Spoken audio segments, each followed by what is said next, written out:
Hey everyone, welcome back to the channel. Today, we're diving into one of history's biggest debates. Who was the greatest Roman emperor?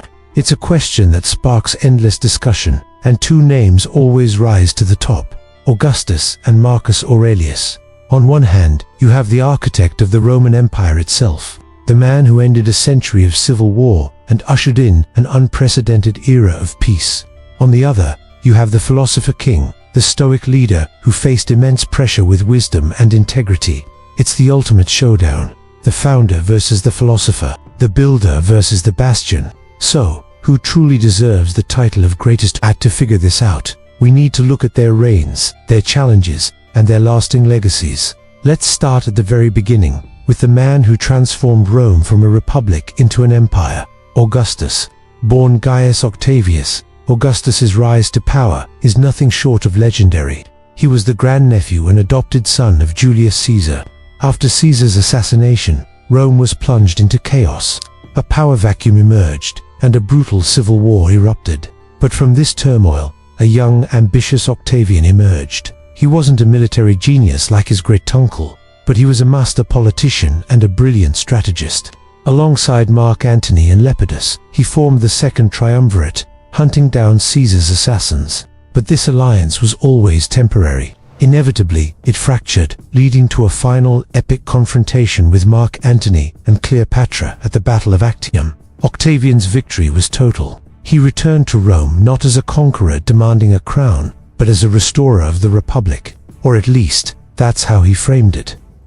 This is where Augustus's true genius shines. He knew Romans were deeply suspicious of kings, so instead of declaring himself one, he masterfully crafted a new political system, the Principate. He claimed he was merely the first citizen, or Principate. He held various republican offices, respected the Senate's authority, at least publicly, and maintained the illusion that the Republic was still alive. But in reality, he held all the power. He controlled the army, the treasury, and the provinces. This clever political settlement was the foundation of his long and stable reign. It was a political masterstroke that allowed him to consolidate power without alienating the Roman elite. And with this power, he began the most ambitious project of all, rebuilding Rome and its empire.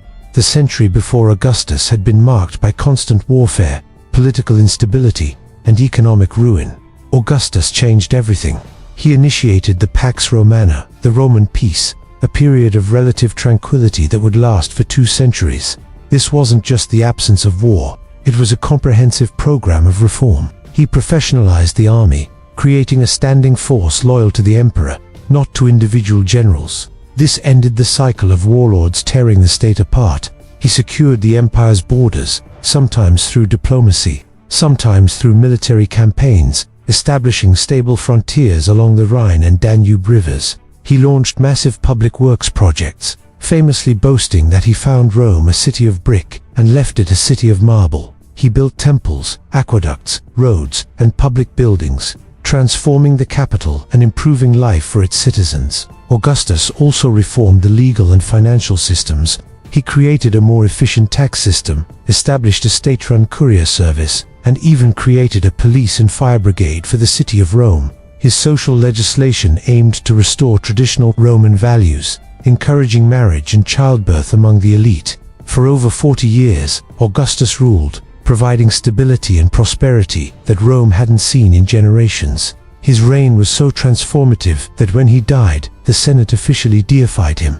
He wasn't just an emperor, he was a god. His legacy was the very existence of the Roman Empire as a stable, long-lasting entity. He created the blueprint that nearly all subsequent emperors would follow. But can an architect, no matter how brilliant, be considered greater than the one who had to defend the house against a hurricane? Let's turn to Marcus Aurelius. Fast forward about 150 years. The Roman Empire is at its peak, the era of the 5 good emperors. The last of this line was Marcus Aurelius. Unlike Augustus, who clawed his way to the top, Marcus was groomed for power. He was a scholar, a philosopher, a man who would have preferred a quiet life of study.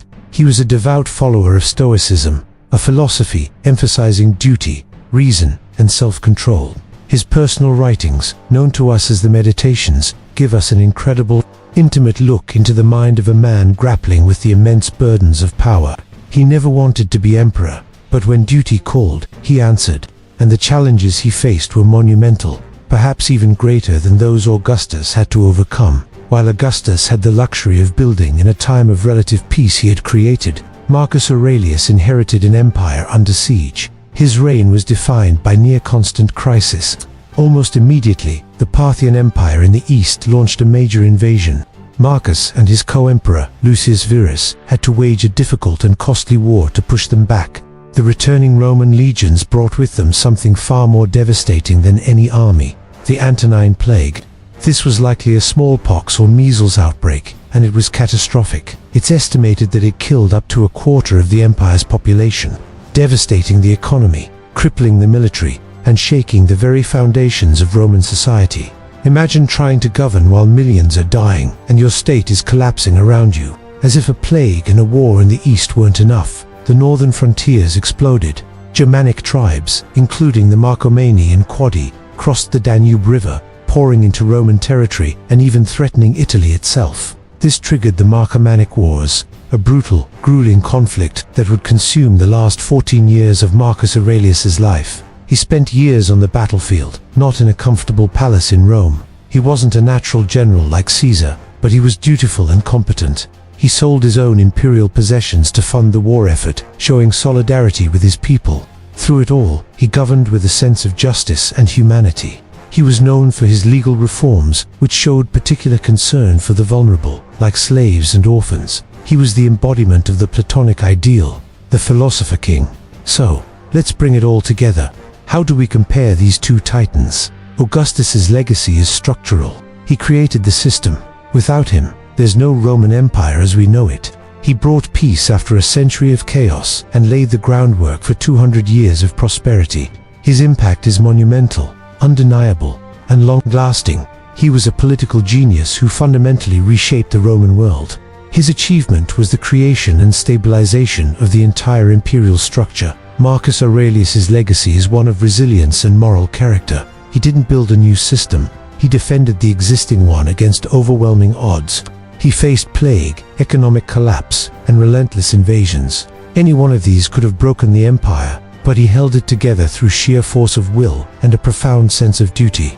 His greatness lies not in what he built, but in what he preserved. He represents the ideal of a Roman emperor, wise, just, dedicated, and putting the needs of the state above his own desires. His meditations have inspired leaders, thinkers, and ordinary people for nearly 2 millennia, a testament to his enduring moral legacy. So, who was greater? If your definition of greatest is based on impact and the creation of a lasting political order, the answer has to be Augustus. He was the architect. His vision and political skill shaped the course of Western civilization for centuries. He played the game of politics better than anyone and built an empire that lasted 1,000 years. However, if greatest means embodying the highest ideals of leadership wisdom, integrity, and selfless duty in the face of unimaginable adversity, then the crown must go to Marcus Aurelius. He didn't just rule, he served. He was tested by fire and never broke. Ultimately, there might not be a single right answer. It's like asking what is more important, the foundation of a house or the roof that keeps out the storm. Augustus built the house.